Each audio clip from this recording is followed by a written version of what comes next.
तो भगत जी चाय भी एक विकार है।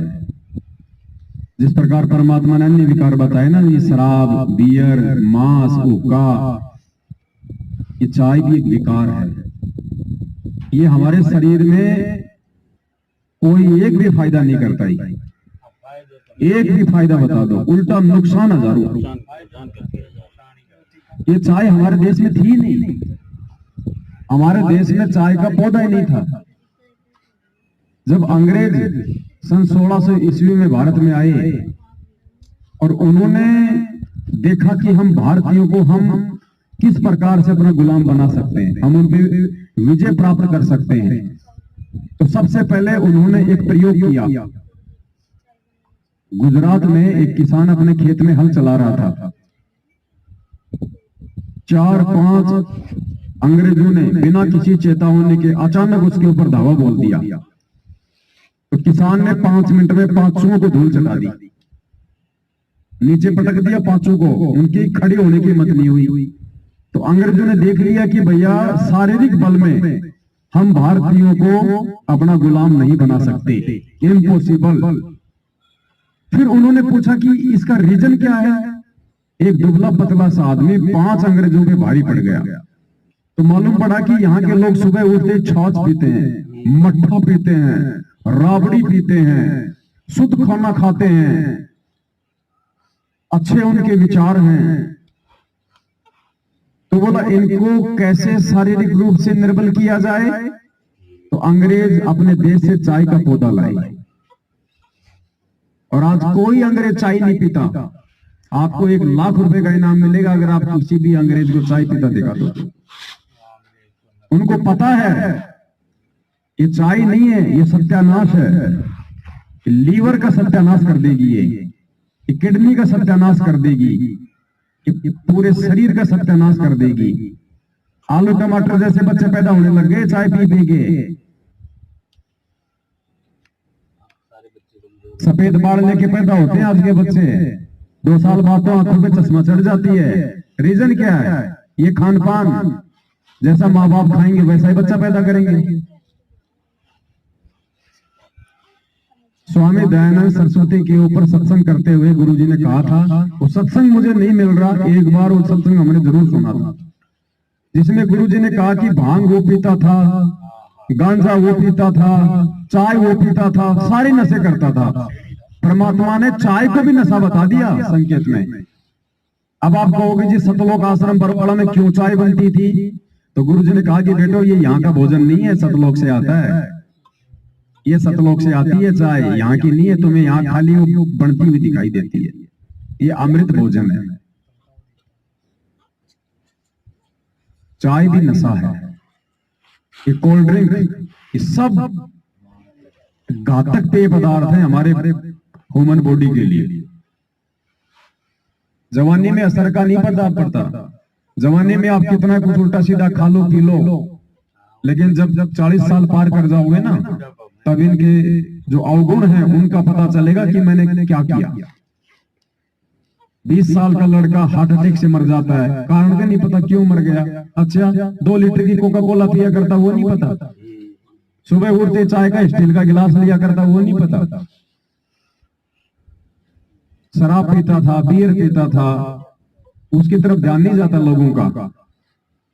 भगवान ने उठा लिया, भगवान ने जबरदस्ती नहीं उठाया। और हम भगत हैं भगत जी, हम आज भक्ति कर रहे हैं, और भक्ति करते करते भी भगत जी हमारे विकार खत्म क्यों नहीं हो रहे? हमने कभी गौर किया इन बातों पे? हमारे विकार कम क्यों नहीं हो रहे? जबकि इस भक्ति से तो विकारों का सत्यानाश होना चाहिए ना। ये तो एंटी विकार है ना, क्यों नहीं हो रहे? भगत जी गुरु जी ने अपने आप को भगवान नहीं कहा, लेकिन आज हम उनके ज्ञान को आधार बना के उनको भगवान मान रहे हैं ना।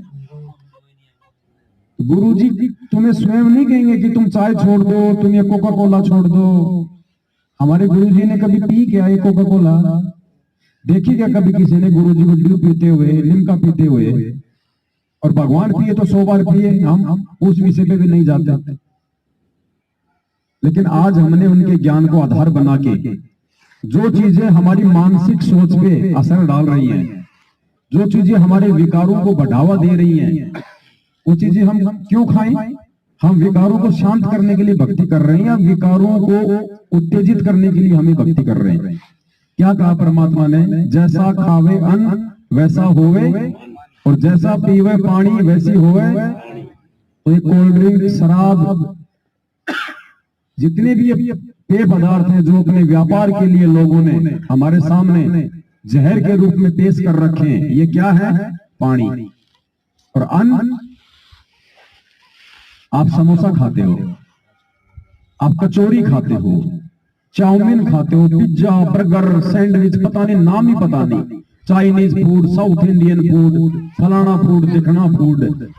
भगत जी, क्या हमने कभी विचार किया गुरु जी के सत्संगों के आधार से कि हम अनुपदेशी व्यक्ति के हाथों से बना हुआ भोजन जब हम मार्केट में खाते हैं, बाहर का भोजन, हमारे मन में क्या उसका प्रतिकूल असर पड़ता है?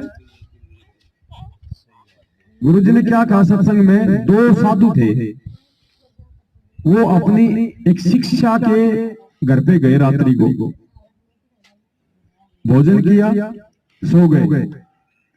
उनमें से एक को रात को स्वप्न आए कि उसकी बेटी मर गई, विधवा हो गई, रो रहा। सुबह उठा, अपने साथी से बोला, भाई आज मुझे ऐसा ऐसा स्वप्न आया कि जैसे मेरी बेटी मर गई, मेरी बेटी विधवा हो गई, हाय हाय मर हो रही है। तो दूसरा साधु था, वो समझदार था, उसने अपनी शिष्या को बुलाया और कहा, बेटी शाम को खाना किसने बनाया था? बोले जी मेरी बहन आई हुई है, उसने खाना बनाया था। तो बोला तेरी बहन के कोई दिक्कत परिवार में? बोले जी थोड़े दिन पहले इसकी बेटी विधवा हो गई और सारा दिन बोलिए उसी का चिंतन मनन करती रहती है। तो जब वो खाना बना रही थी तो बनाते समय भी उसके मन में यही चिंतन मनन चल रहा था, हे राम मेरी बेटी का क्या होगा, मेरी बेटी का क्या होगा, जिंदगी बर्बाद हो गई। तो वो विचार उन साधुओं के अंदर उस खाने के माध्यम से वो प्रवेश हो गए। तो जैसा खाया अन्न वैसा हुआ। हम कचौरी खा रहे हैं अपने जीभ के स्वाद के लिए। भगत जी, आप जी अपने घर पे सब्जी बनाते हो, आप तेल को आप कितनी बार यूज करते हो? क्या सब्जी बना के तेल को वापस निकाल के दोबारा सब्जी बनाते हो? नहीं बनाते ना, एक बार ही यूज करते हैं ना। वो समोसे कचौरी वाले को 50 बार उसमें से वो चीज निकालते हैं। फिर वो गुटखा खा रहा है, वो शराब भी पीता है, वो मांस भी खाता है, वो आन उपासना भी करता है, वो झूठ भी बोलता है, वो व्यभिचारी भी है, उसके ऊपर तीनों गुणों का प्रभाव है। इसीलिए कहा परमात्मा ने कि मैं उस घर का अन्न खाता हूं जिस घर से कोई एक व्यक्ति मेरा उपदेशी हो जाता है, वरना मैं उस घर में भोजन नहीं करता। क्योंकि परमात्मा ने क्या बताया? अनुपदेशी के घर भोजन करने का मतलब है 3 लोग का भार अपने सिर पे रखना। तो आप मार्केट में जो खा रहे हो, भले आप जी पैसा देके खा रहे हो, लेकिन उस बनाने वाले के विचार, उसकी सोच, वो गंदगी, वो बाथरूम करके आ रहा, हाथ धो नहीं रहा, समोसे के अंदर मसाला डाल रहा। हम क्या खा रहे हैं भगत जी? हमारे विकार कहां से कम होंगे? हमारी सोच कहां से बदलेगी?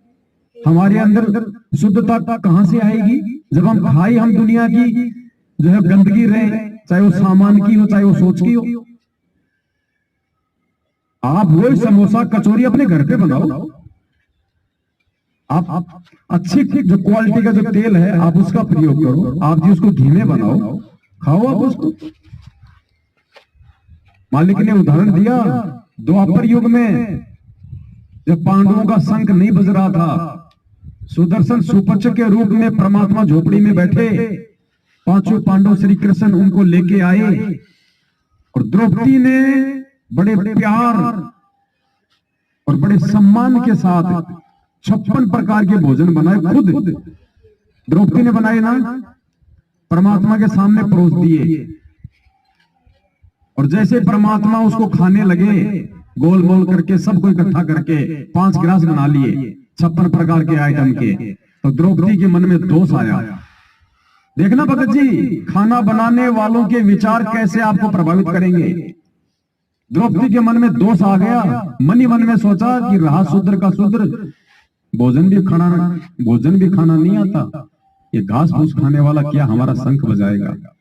पांडवों का शंख नहीं बजा, उसके विचारों ने परमात्मा को प्रभावित कर दिया। वो तो परमात्मा था इसलिए प्रभावित नहीं हुआ, बाकी मालिक उसके विचारों को तो जान गए ना, और उनका शंख नहीं बजा।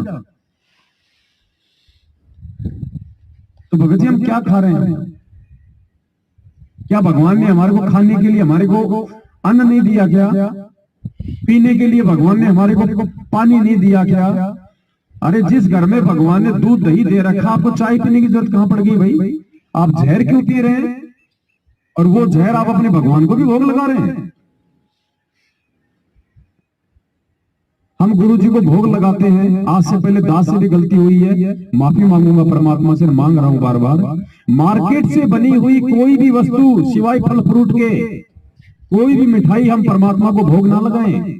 अगर मिठाई का भोग लगाना है अपने घर पे बनाओ,